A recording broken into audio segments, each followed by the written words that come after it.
Good afternoon, everyone. This is Quill at Curious Curio Conjurations in Medford, Wisconsin. Today we're going to be doing a Bibliomancy lesson, and it's coming to us from the Everything Astrology book by Trish MacGregor. Okay, so picked this up at a thrift store. I think I paid all of $1 for it. It's a very, very good book for just very beginner astrology stuff. It's actually kind of a workbook, and so it kind of helps you kind of memorize your symbols and kind of gives you the quick definitions, easy definitions, so that you can use this as kind of foundation to build onto some more advanced work later. So that's why I really like this book. And so when we're talking about divination, we're talking about the process of telling I kind of shy away from the term of fortune telling or future telling, but kind of seeing where we are in the present moment by taking our hands, picking to a random spot in a book, opening up and reading what it has and getting a message from that. So it's not just what the book says in a literal definition, but taking an interpretation of it. So today we are in this book on page 218, and we are talking about conjunctions of Pluto. Pluto is the Roman god of the underworld. So if his Greek equivalent, if you're familiar with the Greek god Hades and Pluto, that would be a kind of a direct connection to each other. And what the book says is all aspects of Pluto bear a disturbing similarity to marriage vows, for better or worse, until death do us part. The conjunction is in no way different. With slowly moving planets, conjunctions tend to affect mass movements, natures, cultures, and the planet.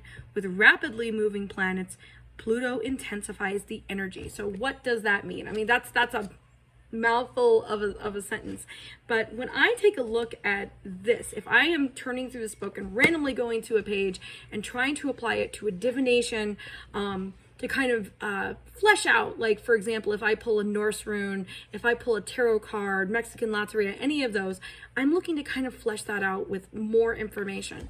So today is kind of followed the theme of things coming into balance, having to pursue actively our joy, having to abandon friendships that are no longer fulfilling us, reevaluate relationships with physical people, with our ancestors, with our gods, look at our contracts, and now we're talking about the god of death. And so when we are talking about death, we can see it as the physical death.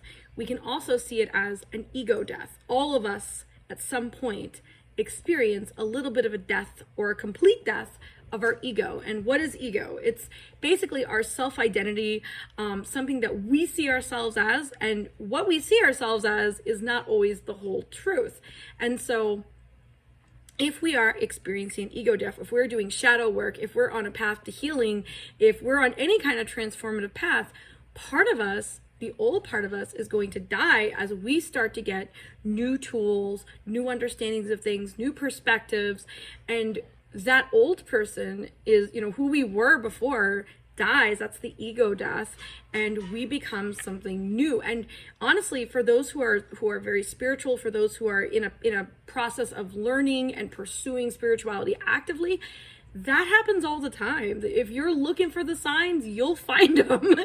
You'll say, I used to think that, these people over here were bad people. But now, as I've matured, as I've grown in my path, these people are really awesome and they really help me. Have those people changed? No, you have. Your definition of what's good and bad is completely reversed, or completely, it kind of does a 180, I should say, not reversed, but a 180. And so you will see the world differently as you grow. And so that's just a quick lesson of what you can take from a bibliomancy session. You're here and you're picking random pages in a book. And I even say, like, if you're really good at bibliomancy, you could take a catalog. Like, I don't know if any of you, this dates me, but there used to be these gigantic Sears catalogs. You could take a catalog with car parts and get a meaning if you really, really are willing to do the work and look inside yourself and look at the symbolism that's being, shown to you. So the death do us part, for better or worse, till death do us part. That is, as a pagan person, I don't like the idea of traditional marriage, that you should always be with someone no matter what, until the other person dies or you die. I just feel like that's not really a setup for a healthy relationship with anything. So to me, when I see that, it's kind of like that is what you're with, be it a person, be it a thing, be it an object, a place, a job, whatever. Are you truly happy in that, or is it time to reevaluate? I don't know how much of you guys know about pagan hand fastings, but we have a tradition in paganism where two people or more people, as long as they're consenting adults, all good, are actually bound together with string. That's called the hand fasting ceremony, and it's kind of like the idea of marriage, only the idea behind it is that you're married to this person or people for a year and a day. And so it's the idea that relationships are comprised of people who are living things. People change, people grow over time, so what was good before may not be good now. And so that you, after a year and a half, you get an out. You can say, hey, I don't think this relationship is working. Neither one of us is really happy. What do you think? And have a discussion based off of that. Or you look at the person you're with and say, hey, this is still working for us. Let's keep going. Let's do this for another year and a half. Some pagans, choose to do hand fasting every, year and a day kind of thing. Other pagans, they do it once and it's good for them. There's no right or wrong way, but that's just kind of a perspective, a take on that, till death do us part. And how different it is from, like a marriage perspective from like monotheism, like Christianity, Judaism, Islam, any of those. So not right or wrong, just many differences between those two things. So that concludes our lesson in bibliomancy today. This is the last video of the day. I thank you for tuning in.